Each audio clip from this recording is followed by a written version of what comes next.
Pemirsa, PSSI dan tim kepelatihan tim nasional Indonesia secara resmi menyepakati pengakhiran kerjasama lebih awal melalui mekanisme mutual termination dengan Patrick Kluivert dan tim kepelatihan. Informasi keputusan kerjasama antara PSSI dengan Patrick Kluivert ini disampaikan melalui akun media sosial PSSI. Ya, pemutusan kerjasama ditandatangani oleh PSSI dan tim kepelatihan tim nasional Indonesia.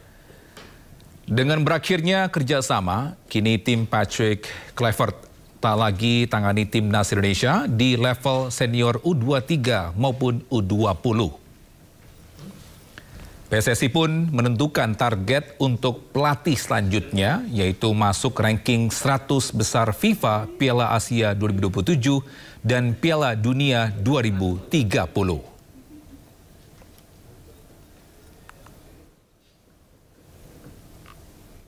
Ya, Ketua PSSI Erick Thohir juga ucapkan perpisahan kepada tim kepelatihan Patrick Kluivert. Ucapan terima kasih disampaikan oleh Erick Thohir kepada tim kepelatihan Patrick Kluivert. Erick Thohir juga tegaskan akan evaluasi timnas dan menentukan target bagi timnas berikutnya.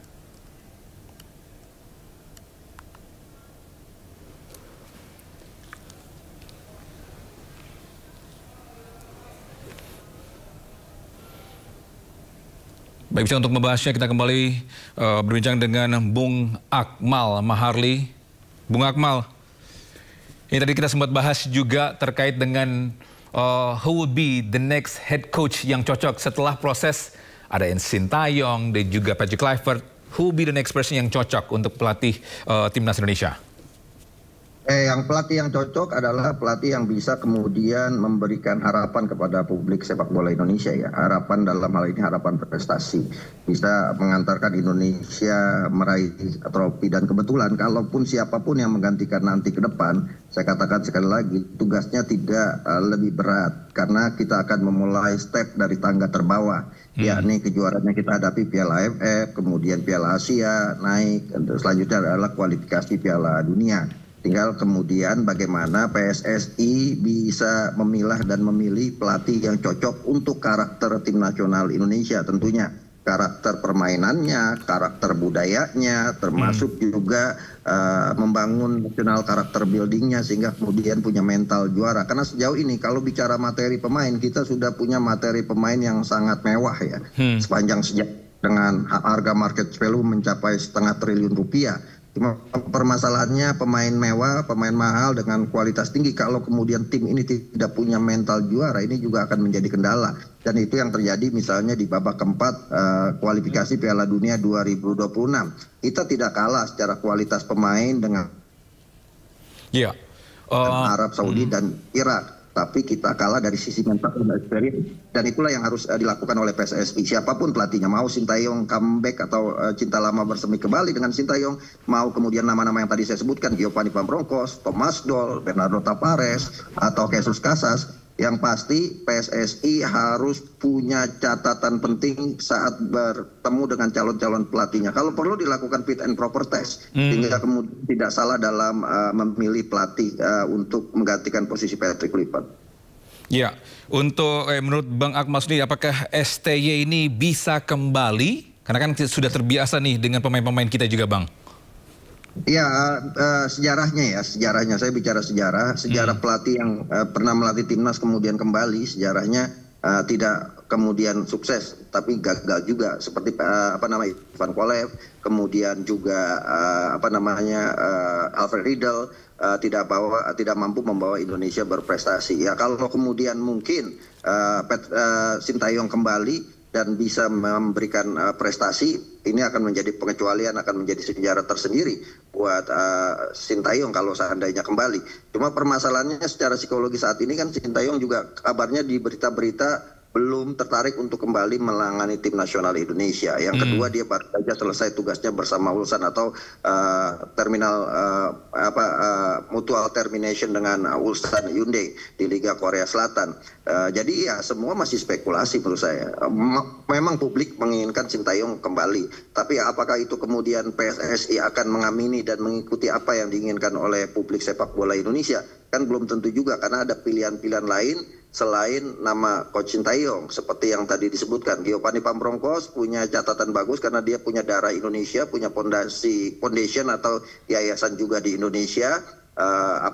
Termasuk misalnya Bernardo Tavares pernah melatih di Indonesia, Thomas Doll dari Jerman pernah melatih di Indonesia bersama Persija, atau mencoba Jesus Casas yang mantan pelatih Irak. Saya pikir semuanya bisa saja menjadi nomine. Dan yang paling penting menurut saya adalah bagaimana kemudian PSSI tidak mengambil keputusan terburu-buru dalam memutuskan siapa yang akan menggantikan Patrick Kluivert.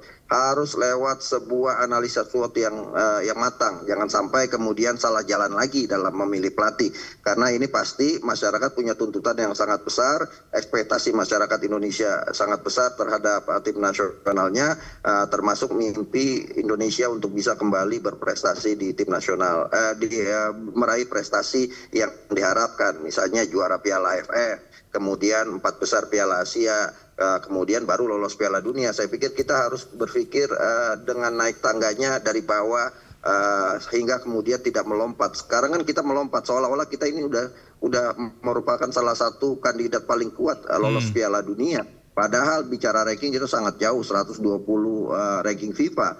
Piala Dunia diikuti 48 negara. Kita itu ada di layer ketiga kalau bicara peringkat 48, 48, 48. Kita juga di Piala Dunia kemarin hanya dimasukkan kategori underdog, hanya 5% peluang Indonesia untuk lolos ke Piala Dunia. Artinya kita juga harus berpikir realistis. Nah, karena itu pelatih ke depan mau siapapun namanya gitu kan, bisa kemudian yang pertama bisa membangun tim ini menjadi lebih baik, yang kedua bisa mengambil hati publik. Kelemahan Kluivert adalah salah satunya tidak bisa mengambil hati publik. Dia sangat eksklusif sekali sehingga kemudian ketika kegagalan ini muncul akhirnya menjadi bola panas dan tuntutan publik sangat tinggi untuk meminta Patrick Kluivert dipecat.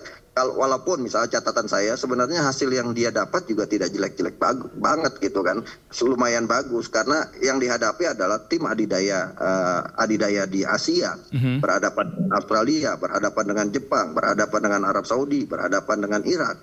Kita tidak kalah dengan skor telak ketika melawan Irak. Itu sudah prestasi, apalagi kita menguasai permainan. Tapi kan kemarin ekspektasi publik adalah kita lolos Piala Dunia.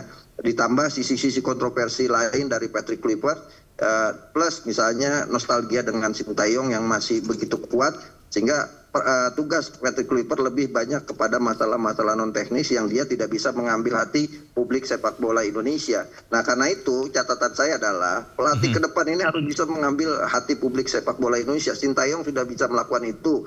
Ya, kalaupun kemudian bukan Sintayong menjadi pelatih lain misalnya, ya dia harus bisa mengambil hati publik sepak bola Indonesia. Budaya Indonesia harus dia serapi benar-benar sehingga tidak eksklusif sebagai seorang pelatih gitu, tapi lebih dekat dengan sepak bola Indonesia. Oke, baik Bung Akmal. Kita sudah tersambung dengan Bung Effendi Ghazali. Selamat siang Bung Effendi. Selamat siang. Salam olahraga, salam sepak bola. Ya, salam sepak bola, ya. Ya, gimana nih menurut Anda atau tanggapan Anda terkait dengan PSSI telah mungkin selesaikan kontrak kerja atau mutual termination terhadap Patrick Kluivert, Bung Effendi? Ya, tentunya semuanya harus dipikir dengan tenang ya, Bung Akmal juga ya. Tadi saya sudah dengar dengan tenang artinya tentu saja itu keputusan dari PSSI. Kita tidak bisa berbuat apa-apa selain memberi komentar atau pengamatan seperti ini ya. Karena mereka federasi yang tentunya sudah memikirkan berbagai hal. Dalam konteks ini kita harus garis bawahi apa yang disampaikan oleh Bung Akmal Marhali tadi, ini adalah keputusan bersama. Sepakatlah buat mengakhiri kontrak, ini bukan dipecat, itu kata penting. Tapi sesudah itu saya mengajak kita kembali dengan kalimat saya dulu ya, all out itu bukan berarti orangnya nih Bung Akmal. All out itu artinya kebiasaan-kebiasaan buruk kita yang tidak mendukung peradaban sepak bola itu harus out. Jadi ini bukan soal Patrick Kluivert saja, oke, ini keputusan dari PSSI, mereka adalah federasi yang harus kita hormati. Tapi kan kita harus berpikir tenang sehingga kebiasaan-kebiasaan buruk kita, kalau nanti kebiasaannya tidak bisa out, ya orangnya ikut out gitu. Ya, ini Patrick Kluivert kan cuma salah satu sisi dari sepak bola kita. Boleh nggak kita dengan sangat tenang menanyakan hal ini supaya ini seluruh pemirsa ikutan mendengar. Akmal ya, saya ingin sangat tenang-tenang menanyakan hal ini. Itu kan kita harus bertanding di tempat yang tidak netral. Sebelumnya FIFA menyatakan ronde keempat dilaksanakan di tempat yang netral. Apa upaya federasi gitu. Jadi kita jangan hanya dinina-bobokkan dengan pemberian vandal oleh Infantino kepada presiden kita di New York. Dengan kemudian pernyataan bahwa FIFA merestui Menpora boleh rangkap jabatan sebagai ketua umum PSSI. Itu cuma gula-gula, permen-permen, atau ya kosmetik lah gitu. Intinya adalah apakah kita sebagai federasi bersama dengan negara-negara yang menjadi korban, itu bisa nggak sejak awal, sejak dini mempertanyakan kenapa babak keempat atau ronde keempat itu harus di Arab Saudi dan di Qatar dengan undian yang sangat perfect. Ini nggak pakai naruh tangan di bawah meja ya, nggak ya. Tapi undiannya itu sangat perfect, yaitu tuan rumahnya Qatar dan Saudi. Kemudian Qatar dan Saudi itu bermain pertama, lalu istirahat 6 hari, baru lagi bermain dengan kontestan yang ketiga. Sementara baik Indonesia maupun Oman itu harus langsung hanya punya istirahat 3 hari.